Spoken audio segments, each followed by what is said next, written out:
Assalamualaikum warahmatullahi wabarakatuh. Alhamdulillah, alhamdulillahilladzi bihamidihi yastaftihu kulla kitab wa bidzikrihi yasduru kulla khitab wa bihamdihi yatana'amu ahlan na'imi fi daril jazaa'i was thawab wa bi ismihi yushfa kulla da'in wa bihi yakshifu kulla ghammatin wa bala'in. Ilaihi tarfa'ul aidi bitadarrui wad du'a fi syiddati warraha was-sarra'i wad-dharra wa huwa sami'un li jami'il aswat. Wa sallallahu ala sayyidina Muhammadin wa ala alihi wa ashabihi wa ikhwanihi al-mursalin wal malaikatil muqarrabin wa sallim tasliman katsira. Amma ba'du. Faya ayyuhal hadirun khususan ahlil hadir syekhina wa mursyidina wa murabbi arwahina Sayyidi Syekh Muhammad Abdul Ghasifullah Maslul qaddasallahu asrarah ayanfa'ana bi barakatihi wa karamatihi khairid dunya wal akhirah. Allahumma antur alaihin nafahati wa ridwan wa middana bi asrarihi fi kulli waqti wa makan. Lahul Fatihah. A'udzu billahi minasyaitonir rajim. Bismillahirrahmanirrahim. Alhamdulillahi rabbil alamin arrahmanir rahim maliki yaumiddin. Iyyaka na'budu wa iyyaka nasta'in ihdinas siratal mustaqim siratal ladzina an'amta 'alaihim ghairil maghdubi 'alaihim waladdallin. Qala ta'ala a'udzu billahi minasyaitonir rajim. Alladzina yazunnuna annahum mulaqu rabbihim wa annahum ilaihi raji'un.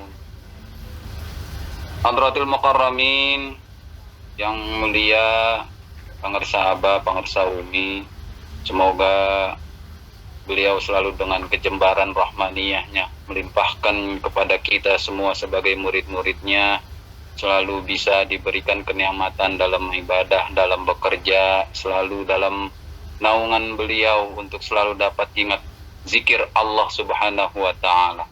Yang kami hormati juga ikhwan akhwat yang selalu aktif dalam Anakib online sedunia. Terima kasih juga kita sampaikan kepada Teh Susi milik kita dan juga ikhwan akhwat yang lain bil khusus yang berulang tahun pada sore hari ini. Pada hari ini di dalam Anakib ini kita doakan Ibu Rahmawati beserta keluarga besarnya dan segala pemangku manakibnya selalu dalam hajatnya dalam qabul Allah subhanahu wa ta'ala, dan kita semua dalam lindungannya Allah subhanahu wa ta'ala. Urusan kita selalu diberikan kemudahan, diberikan kelancaran, dan apapun yang kita hajatkan dalam lindungannya Allah dan selalu disampaikan dengan senangnya Allah subhanahu wa ta'ala. Alhamdulillah kita masih ada di bulan Syawal. Kalau orang Betawi puasanya sebulan, lebarannya sebulan.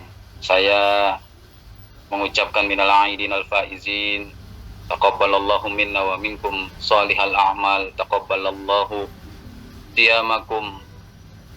Semoga kita semua selalu bertambah-tambah rasa cinta kepada Syekh Mursyid untuk menambah-nambah nilai esensi kunhu dari ibadah kita, merasakan Allah subhanahu wa ta'ala dalam setiap aktivitas kita. Dan inilah juga yang dibahas dalam kitab Fadhailus Syuhur, dalam huruf alif yang ada di bulan Syawal, yaitu kalimat al-usul yang ditulis oleh guru kita Sayyidi Syekh Muhammad Abdul Ghasifullah Maslul qaddasallahu asrarah. Yang dimaksud usul adalah al-usuluddin as-salasah, yaitu pokok akar agama yang tiga. Agama yang tiga ini bukan agama kita seperti orang Kristen ada tiga Tuhan, tetapi dasarnya harus dengan tiga. Yang pertama adalah al-Islam, yaitu rukun Islam yang disebut juga dengan syariat. Lalu juga yang kedua disebut dengan al-iman, yaitu percaya dengan iman ini kita ma'rifat kepada Allah. Lalu yang terakhir adalah al-ihsan. Inilah yang disebut dengan hakikah. Pada kesempatan sore hari ini kita sudah merasakan betapa nikmatnya Jika kita ada di rumah tetapi bisa tetap mendekatkan diri kepada Allah lewat manakib online sedunia, seolah-olah di rumah kita dihadirkan guru kita Syedi Syekh Muhammad Abdul Ghasifullah Masrul Qaddasallahu asrarah, selalu dihadirkan bersama kita dalam langkah kita, baik yang sedang di perjalanan ataupun di rumah ataupun yang di tempat kerja ataupun di tempat usahanya. Inilah salah satu keberkahan manakib online sedunia. Ini juga sesuai dengan apa yang disebutkan dalam kitab Fadlul Syuhur huruf lam, yaitu al-liqa. Huruf al-liqa ini, lam dalam huruf Syawal, kita bertemu dengan Allah tidak secara zatiyah, tidak secara fisik, tetapi secara esensi rohani kita merasakan ada satu rasa, ada yang kita cicip dalam aktivitas kita, seolah-olah kita sedang selalu bersama dengan Allah, berkat selalu bisa bersama dengan Syekh Mursyid. Makanya begitu penting kedekatan kita dengan Syekh Mursyid. Dan ini juga pembahasan ketika kita sudah punya ini, bukan lagi pada posisi mudah-mudahan ihsan, tapi sudah benar-benar ihsan. Kita anta'budallah, segala amal perbuatan kita, baik perbuatan anggota badan kita, baik itu perbuatan yang amal untuk diri kita, beramal bersama orang lain atau untuk orang lain, ketika beramal itu bisa menjadi ibadah ketika kita sudah merasakan bahwa Allah sudah melihat kita. Inilah ihsan yang sebenarnya, anta'budallah ka'annaka tarah. Engkau menyembah kepada Allah seolah-olah sedang melihat Allah. Padahal konteks sholat secara ilmu syariat yang cuma ada di dalam syariat, yaitu ketika sudah melaksanakan syahadat sebagai asas dari rukun Islam, yaitu menjalankan sholat, berpuasa, berzakat, berhaji. Itu ibadah, tapi itu ibadah mahdoh, ibadah yang memang Allah tujukan, ada waktunya, ada tempatnya kepada Allah Subhanahu wa ta'ala. Bagaimana kalau di luar waktu itu? Apakah nanti akan dianggap ibadah? Inilah sudah ada di dalam thariqah kita, diajarkan, dan harus kita yakini, harus kita tekuni bahwa ketika kita melakukan apa saja itu bernilai ibadah, selama kita melakukan perbuatan itu, kita melakukan amal itu selalu merasa diawasi oleh Allah Subhanahu wa ta'ala. Dan ketika kita merekonstruksi pemikiran kita bahwa perbuatan tadi adalah suatu nilai ibadah, ini jangan rasanya, katanya, jangan dengan apakah benar, apakah bisa diterima, sebagaimana disebut dalam kitab Fadlul Syuhur, wa kadzalikal ihsan, yang sebelumnya disebut wa kadzalika arkanul iman wa kadzalikal ihsan la yunalu bil qili wal qali wa kasratis su'al. Tidak dapat iman, percaya kepada Allah, manifestasi keyakinan kita, manifestasi kebaikan kita tidak bisa didapat dengan katanya dan bagaimana pendapat orang, dan juga tidak bisa didapat dengan banyaknya pertanyaan kita. Kenapa? Karena selagi masih katanya, selagi masih kita bertanya, berarti kita tidak yakin. Maksudnya apa? Ketika sudah ditalkin, yang ditanam di dalam hati kita adalah keyakinan bahwa Allah selalu bersama kita. Karena tanpa adanya keyakinan, zikir la ilaha illallah tidaklah menjadi nilai ibadah.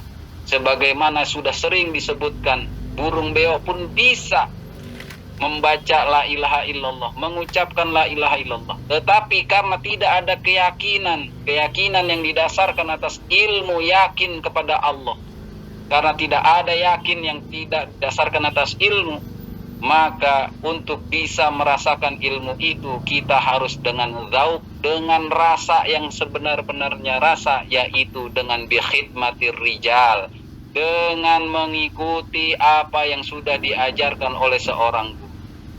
Karena kita sebagai murid, meskipun saya seorang laki-laki, saya adalah seorang murid, maka saya masih seorang perempuan. Sebagaimana tadi yang dibacakan dalam manqobah Tuan Syekh, ada seorang perempuan yang sedang mau berkholwat lalu dikejar oleh laki-laki fasik. Laki-laki fasik ini bukan siapa-siapa, tetapi diri kita yang sedang dipenuhi oleh nafsu. Terus-menerus merongrong kita agar kita selalu melakukan apa yang diinginkan oleh nafsu kita. Selagi kita masih jadi perempuan, kita akan dikejar-kejar oleh lelaki fasik itu. Siapa? Diri kita sendiri yang ada di dalamnya nafsu, godaan, was-was, di mana ada banyak pemikiran-pemikiran yang tidak benar, yang meruntuhkan keyakinan kita, meragukan keilmuan kita. Inilah yang membuat perempuan itu minta tolong kepada Syekh Abdul Qadir. Makanya kita tidak perlu membaca kalimat seperti yang diucapkan perempuan itu tadi. Ya Syekh Sakolain, ya Gausul Azam, ya Syekh Abdul Qadir. Kita cukup mengucapkan Assalamualaikum ya Malikaz Zaman. Atau cukup dengan Assalamualaikum Abah Aus, Qaddasallahu asrarah, tolong saya. Lalu ucapkan, bacakan Fatihah. Karena dengan begitu guru kita akan selalu menolong kita. Itulah yang terjadi. Abah akan melempar dua bakyaknya yang akan memukul dengan keras hingga lelaki fasik itu mati, hingga nafsu itu mati. Bagaimana? Yang menggerakkan adalah Abah. Kita hanya bisa berzikir, kita hanya bisa membaca dengan lisan kita kalimat la ilaha illallah, tetapi ilmunya dari guru kita, keyakinannya dari guru kita. Kita hanya mengikuti bagaimana gerakan-gerakan dari Abah. Kalau begitu ada orang nanti murid ini ada yang malas karena Abah juga, kalau rajin karena Abah juga. Nggak boleh. Ketika rajin itu dari guru, ketika malas itu dari kita. Kenapa harus seperti itu?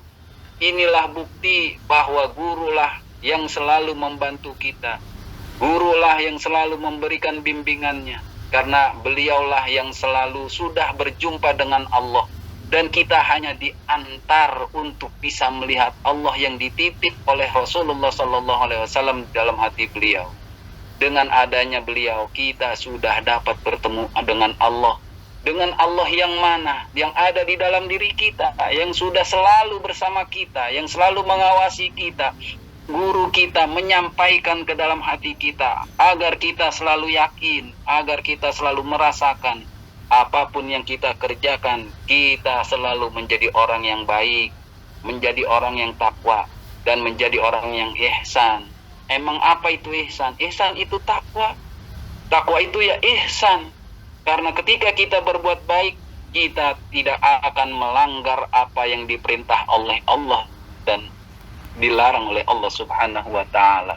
Karena selama kita masih mengaku bahwa perbuatan ini adalah perbuatan kita baik, ini kita yang berbuat baik, nauzubillah, inilah dikhawatirkan kita akan masuk ke dalam surah Al-Baqarah ayat 46 yang tadi saya bacakan. Alladzina yazunnuna annahum mulaqu rabbihim wa annahum ilaihi raji'un. Yaitu orang-orang yang menyangka bahwasanya mereka sudah bertemu kepada Tuhan mereka, dan bahwasanya mereka itu kepadanya akan dikembalikan. Siapa itu yang masih menyangka-nyangka? Kita murid. Tetapi siapa yang bisa membuat kita yakin? Guru kita. Makanya dengan ada manakib ini, dengan selalu di kesempatan setiap sore hari ini, kita selalu diberikan perjumpaan dengan Allah Subhanahu wa ta'ala, dengan diberikan modal yang begitu besar yang tidak ada orang lain bisa memberikannya kecuali dari orang yang sudah taqiyyin naqiyyin amma siwallah, orang yang hatinya sudah takut, sudah juga bersih daripada selain Allah, sudah tidak ada lagi. Di dalam pemikiran guru kita sudah tidak ada selain Allah. Meskipun di depannya ada bumi papat, meskipun di depannya ada sirna rasa, meskipun di depannya ada mobil Arfat, itu tidak masuk ke dalam pikiran Abah. Yang ada di dalam hati Abah hanya Allah Subhanahu wa ta'ala. Pikirannya akan membawa kebaikan karena Allah akan selalu memberi petunjuk kepada orang-orang yang selalu menyebut nama Allah. Beruntung kita, guru kita selalu memberikan arahan, selalu memberikan petunjuk, selalu memberikan contoh, dan juga memberikan banyak wakil talqin yang sudah memberikan ilmu-ilmunya untuk selalu mendekatkan diri kepada Allah Subhanahu wa Ta'ala, agar kita selalu, pola pikir kita, pola pendekatan amaliyah kita selalu takut kepada Allah, kita selalu memberanikan diri untuk menganggap pekerjaan kita ibadah, karena amal kita akan diterima oleh Allah selama perbuatan itu dikerjakan bersama Allah, dengan Allah, untuk Allah. Makanya Abah menegaskan, Abah Aos tidak pernah sholat untuk Allah, tetapi karena Abah Aos qaddasallahu sirrah sudah selalu bersama Allah, dengan Allah ketika berbuat. Kita juga sebagai muridnya meneladani beliau, bukan hanya berpangku tangan, bukan hanya ingin menjadikan beliau sebagai patron yang hanya ditonton, tetapi menjadi suri tauladan yang kita juga selalu bisa mengikuti gerak-gerik beliau, hal ahwal beliau, amal beliau, sehingga kita bisa diterima oleh Allah Subhanahu wa Ta'ala, bukan hanya karena syafaat, tetapi karena memang kita menjadi murid beliau. Itu saja, semoga kita selalu dalam rahmat Allah Subhanahu wa Ta'ala, berkat karomah dan barakah Sayyidi Syekh Muhammad Abdul Ghasifullah Maslul qaddasallahu asrarah. Hadanallahu wa iyyakum ajma'in, wallahul muwaffiq lakumit thariq. Assalamualaikum warahmatullahi wabarakatuh.